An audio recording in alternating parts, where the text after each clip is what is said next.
Hello friends, मैं हूं अजय। और क्या हो अगर एक छोटी सी दिखने वाली सुई लाइट की स्पीड से जुपिटर से टकरा जाए? क्या जुपिटर एक गुब्बारे की तरफ फट जाएगा या फिर ये इतना ज़्यादा सिकुड़ जाएगा कि इससे एक नया ब्लैक होल ही बन जाए? हो तो ये भी सकता है कि शायद जुपिटर इस टक्कर की वजह से सोलर सिस्टम से बाहर ही उड़ जाए। इस सुई के टकराने का फ़ायदा ये होगा कि जुपिटर के अंदर जो गहरे राज छिपे हुए हैं उनसे पर्दा उठ जाएगा, लेकिन इन सब का नुकसान हमारी धरती के साथ साथ पूरे सोलर सिस्टम को भुगतना पड़ेगा।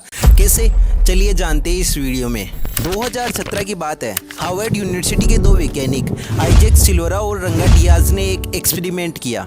इन्होंने पहली बार 500 गीगा पास्कल के दबाव पर मेटेलिक हाइड्रोजन बनाने में कामयाबी हासिल की। ये मेटेलिक हाइड्रोजन लेबोरेटरी में कुछ सेकंड्स के लिए तो मौजूद रहा, लेकिन फिर ये भाप बनकर उड़ गया। वैज्ञानिकों की माने तो जुपिटर पर जो परिस्थितियां हैं उनके चलते इसके अंदर बहुत सारा मेटेलिक हाइड्रोजन मौजूद होना चाहिए, यानी कि जुपिटर के अंदर एक सॉलिड कोर मौजूद है।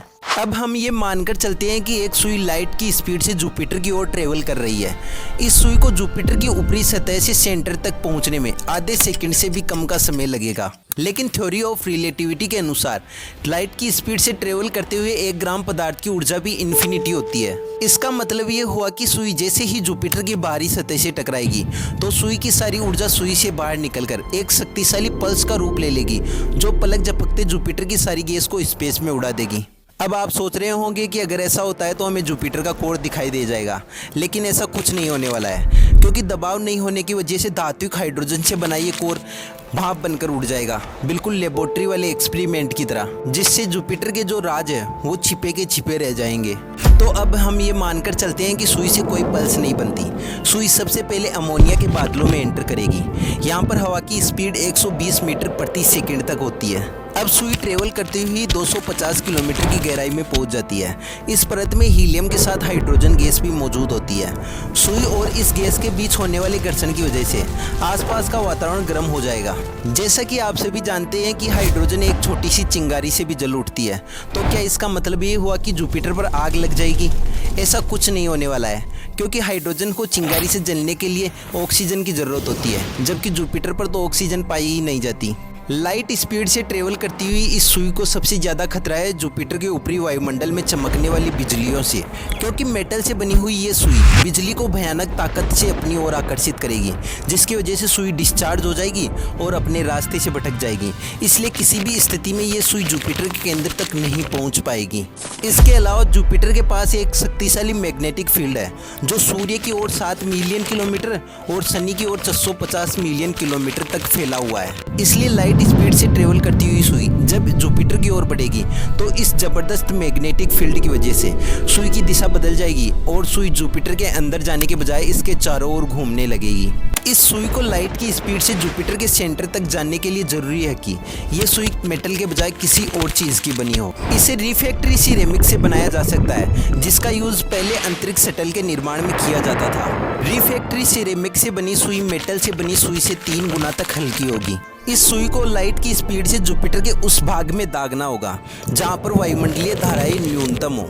इसके लिए सबसे अच्छा एरिया है जुपिटर की भूमध्य रेखा। लाइट की स्पीड से ट्रेवल करती हुई ये सुई हजारों किलोमीटर की गहराई में चली जाएगी, जहां पर मौजूद लिक्विड मेटेलिक हाइड्रोजन का टेम्परेचर होता है 20,000 डिग्री सेल्सियस। इस परत में सुई के साथ इतना ज्यादा घर्षण होगा कि सुई की स्पीड कम हो जाएगी और सुई जुपिटर के दूसरी तरफ कभी निकल ही नहीं पाएगी। सबसे अधिक संभावना है कि ये सुई बिना कंप्रेस हुए ही ठोस कोर में फंस जाएगी, जो एक ब्लैक होल बनाने के लिए पर्याप्त है, जो ये साबित कर देगा कि जुपिटर के पास एक ठोस कोर है। लेकिन अगर जुपिटर के पास ठोस कोर नहीं हुआ तो इसके परिणाम बहुत विनाशकारी होंगे। दिग्गज वैज्ञानिकों का मानना है कि जुपिटर का जो कोर है वो ठोस नहीं है, बल्कि लिक्विड हाइड्रोजन से बना हुआ है। अगर ऐसा सच में होता है तो लाइट स्पीड से ट्रेवल करती सुई अपने आवेग से जुपिटर की आंतरिक परतों को तुरंत अस्थिर कर देगी, जिससे जुपिटर के आकार में बदलाव आ जाएगा और गुरुत्वाकर्षण में हुए भारी बदलाव की वजह से इसके सारे उपग्रह अचानक से अपनी कक्षाओं से बाहर निकल जाएंगे। फिर जब ये सुई लिक्विड हाइड्रोजन के कोर से टकराएगी तो इससे बहुत अधिक कंप्रेशन वाला क्षेत्र बनेगा, जिससे जुपिटर के सेंटर में सूरज की तरह न्यूक्लियर फ्यूजन शुरू हो जाएगा, जिससे ये कुछ सेकंड के लिए एक तारे की तरह चमकेगा। इस समय हमें आसमान में 2 सूरज दिखाई देंगे। शक्तिशाली गुरुत्वाकर्षण के अभाव की वजह से जुपिटर में एक भयानक धमाका होगा, जिससे गैस का एक विशाल बादल पूरे सोलर सिस्टम में फैल जाएगा। जुपिटर के अचानक गायब हो जाने की वजह से गुरुत्वाकर्षण में भारी बदलाव होगा, जिससे हमारी धरती सूरज के करीब चली जाएगी और भयंकर गर्मी की वजह से अधिकतर जीव मारे जाएंगे। जुपिटर के जो उपग्रह हैं वो अपनी कक्षाओं से बाहर निकलकर दूसरे ग्रहों से टकराने लगेंगे और आखिरकार 50% संभावना के साथ हमें पता ही चल जाएगा कि जुपिटर के अंदर ठोस कोर है या लिक्विड। वैसे क्या ये सवाल इतना जरूरी है कि इस सवाल का जवाब पाने के लिए हम पूरे सोलर सिस्टम को ही तबाह कर दें?